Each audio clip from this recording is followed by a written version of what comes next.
Direct action! Action to action! Direct action! দর্শকের বিরুদ্ধে Direct action! সন্ত্রাসীদের বিরুদ্ধে Direct action! চাঁদাবাজের বিরুদ্ধে Direct action! আমার বোন কান্না করে প্রশাসন কি করে উপদেষ্টা কি করে আমার বোন কান্না করে Action! দর্শকের কালো হাত ভেঙে দাও ঘুরিয়ে দাও সন্ত্রাসীদের কালো হাত Direct action! সন্ত্রাসীদের বিরুদ্ধে Direct action! দর্শকের বিরুদ্ধে Direct action! Action! Action! Direct action! Action to action! Direct action! আমরা কি অফিসার বলে দর্শককে দেখতে চাই আমরা কি অফিসার বলে চাঁদাবাজকে দেখতে চাই করা হবে Action! Action! Direct action! Action to action! Direct action! চাঁদাবাজের বিরুদ্ধে Direct action! সন্ত্রাসীদের বিরুদ্ধে Direct action! দর্শকদের বিরুদ্ধে Direct action! দর্শকদের বিরুদ্ধে দাও ঘুরিয়ে দাও দর্শকের কালো হাত ভেঙে দাও ঘুরিয়ে দাও সন্ত্রাসীদের কালো হাত ভেঙে দাও ঘুরিয়ে দাও Action! Action! Direct action! আমার ভাই হাত কেন প্রশাসন জবাব চাই আমার বোন হাত কেন আমি রেজা রাব্বি জায়েদ, একজন শিক্ষার্থী সরকারি তিতুমির কলেজের। আপনারা জানেন যে বিগত কয়েকদিন ধরেই লাস্ট 1-2 মাস ধরেই দেশের আইন শৃঙ্খলার যে সার্বিক পরিস্থিতি এটা খুবই অবনতি, এবং আপনারা জানেন যে বেশ কয়েকদিন ধরে ধর্ষণ এবং ছিনতাইয়ের যে ব্যাপারটা এটা খুব বেশি বেড়ে যাচ্ছে, এবং এই অস্বস্তিকর অবস্থায় বাংলাদেশের মানুষ খুবই ক্ষুব্ধ হয়ে আছে, এবং তারা এক পর্যায়ে প্রশ্ন তুলছে আমাদের যে জুলাইয়ের যে গণ অভ্যুত্থানকে নিয়ে। কারণ গণ অভ্যুত্থানের পরবর্তী যে বাংলাদেশ, সেখানে আইন শৃঙ্খলা বাহিনীর সদিচ্ছা না থাকার কারণে এই ধরনের ধর্ষণ, চাঁদাবাজি, চিন্তায়ের মতো ঘটনা ঘটছে এবং অহরহ ঘটছে। আপনারা কালকে দেখে থাকবেন যে একটা আমরা ভিডিও দেখছিলাম গাজীপুরে কোথাও যে ওপেন অস্ত্র নিয়ে তারা চাঁদাবাজির ঘোষণা দিয়ে আসতেছে। বাসে ধর্ষণের মতো ঘটনা শুনেছি আমরা, জায়গায় জায়গায় ধর্ষণ চাঁদাবাজি চলতেছে। তো ওই ধর্ষণ চাঁদাবাজির বিরুদ্ধে আমাদের যে উপদেষ্টারা তারা কি করছেন আমরা আসলেই জানি না। আমরা এই জুলাই বিপ্লবের এক অংশীদার হিসেবে আমরাও এই উপদেষ্টা সহ প্রধান উপদেষ্টার দৃষ্টি আকর্ষণ করছি, জনগণের নিরাপত্তা নিশ্চিত করুন, দেশের শান্তি বজায় রাখুন, এই দর্শকদের সর্বোচ্চ শাস্তির জন্য মৃত্যুদণ্ড কার্যকর করা হয়, এবং এই চিন্তার বিরুদ্ধে যেন যৌথ বাহিনীর আরো কড়া অভিযান চলে। সেই জন্য আজকের আমাদের এই বিক্ষোভ মিছিল, যেটা আমরা প্রশাসনের দৃষ্টিকে আরো আকর্ষণ করার চেষ্টা করছি।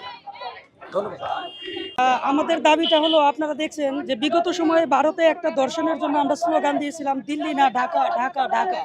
আর আজকে ঢাকায় 18টা দর্শন হলো। আজকে তারা কোথায়? আজকে তারা কোথায়? 18টা দর্শন হয়েছে, কোনো একটা দর্শনে যারা অপরাধী তাদের একটা ভিকটিমকেও তারা গ্রেপ্তার করতে পারেনি। ইভেন কি কালকে আমরা নিউজে দেখেছি যে তিনজন দর্শককে তারা জামিন দিয়ে দিয়েছে। ভাই, দর্শনের আসামির জামিনটা কিভাবে হয়? কে দেয়? কোন সরকার দেয়? আর আপনারা দেখতেছেন যে এই সরকার হচ্ছে, আমি যেটা ব্যক্তিগতভাবে মনে করি যে হ্যাঁ, আমরা শুধু বিচার না, এই আমি ভিকটিম, আমি প্রত্যেকদিন কোর্টে দাঁড়াবো, আপনি একটা করে হচ্ছে শুনানি দিবেন, এসব না। দ্রুত সময়ের মাধ্যমে বিচার করতে হবে এবং দৃশ্যমান বিচার। হ্যাঁ, সেটা হচ্ছে যদি বিশেষ ট্রাইব্যুনাল তৈরি করতে হয় তারা করবে, করে হলেও আমার কথা হলো দৃশ্যমান একটা বিচার যদি করা হয় তাহলে এরকম দুঃসাহস আর কেউ দেখাবে না। আর যেহেতু দর্শনটা আপনি চিন্তা করেন যে খুব কম সময়ের মধ্যে 18টা দর্শন, যদি এটা পরিকল্পিত কিছু হয়ে থাকে, এদের মাথা কারা এদের ইন্ধন দিচ্ছে, কারা এদের সাপোর্ট দিচ্ছে? যদি প্রশাসন সাপোর্ট দেয়, প্রশাসনকে বিচারের আওতায় আনতে হবে। যদি এই সরকারের উপদেষ্টা মন্ডলী সাপোর্ট দেয়, উপদেষ্টাকে বিচারের আওতায় আনতে হবে। যদি কোনো রাজনৈতিক দল সাপোর্ট দেয়, রাজনৈতিক দলকে বিচারের আওতায় আনতে হবে। শুধুমাত্র বহিষ্কার করা, আমরা যারা সাধারণ শিক্ষার্থী আছি, যদি আমাদের জীবনের নিরাপত্তা এই সরকার দিতে না পারে, যদি এই উপদেষ্টা মন্ডলী ব্যর্থ হয়, তাহলে আমরা আবার জুলাই গঠন তৈরি করব, আবার জুলাই আন্দোলন তৈরি করব। যদি ধর্ষক স্পষ্ট থাকে without any Apology, without any compromise, দর্শকদের বিচার জনসম্মুখে করতে হবে, যাতে করে পরবর্তীতে এইরকম নিকৃষ্ট কাজ যদি কেউ করতে যায় তার জন্য যেন এটা নমুনা হয়ে থাকে। এইভাবে বিচার ব্যবস্থা আমাদের এখন করতে হবে। তাদেরকে মুক্ত জায়গায় শাস্তি দিন, যেন সারা বাংলাদেশের জনতা দেখতে পায় ধর্ষণের শাস্তি মুক্ত অবস্থায় তাকে গুলি করে হত্যা করা হয়েছে।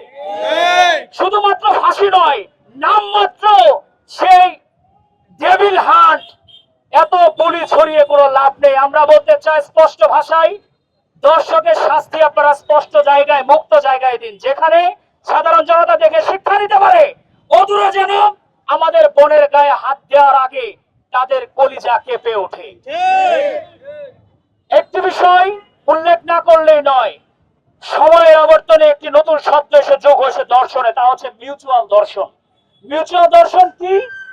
ছেলে মেয়ে উভয় সম্মতি থাকে, কিন্তু একটা সময় এসে এক পক্ষ দাবি করে যে আমাকে দর্শন করা হয়েছে। আমরা তাদেরকেও শাস্তির আওতায় নিয়ে আসার জন্য আহ্বান জানাচ্ছি। সংখ্যাগরিষ্ঠ মুসলিম দেশে কিসের লিভিং রিলেশন? আমি আমার বোনদেরকেও আহ্বান করব, এবং বিশেষ করে ঢাকাগামী যারা পড়াশোনা করছেন সেই গার্ডিয়ানদেরকেও আমি আহ্বান করব, আপনাদের ছেলে মেয়েদেরকে খোঁজ রাখুন। মেয়েদের স্বাধীনতা রয়েছে বলেই রাত 12টার সময় পায়ের উপর পা রেখে চোরট টানার অধিকার বাংলাদেশ দেয়নি। আপনাদেরকে নির্দিষ্ট সময় দেওয়া রয়েছে, আপনারা সেই সময়ে আমি মনে করো বাসায় ফিরে যাওয়া আপনাদের উচিত। শুধুমাত্র রাস্তায় এভাবে অগোছালো ভাবে আপনারা রাত বেরাত এভাবে ঘুরবেন না, এভাবে রাস্তায় বসে থেকে সময় কাটাবেন না।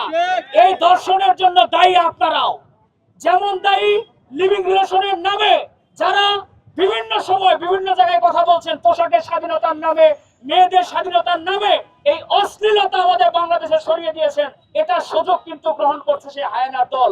আমি আমার বক্তব্যের শুরুতে যেমন বলেছিলাম, আবারও বলছি, দর্শকের কোনো পিতৃ পরিচয় নেই, কোনো দলীয় পরিচয় হতে পারে না। যারা পরিচয় বহন করবেন, যারা পরিচয় দিয়ে দলের লেজুর দিয়ে তাদেরকে মুক্ত করার চেষ্টা করবেন, তাদেরকেও ওপেনে শাস্তির আওতায় আনতে হবে।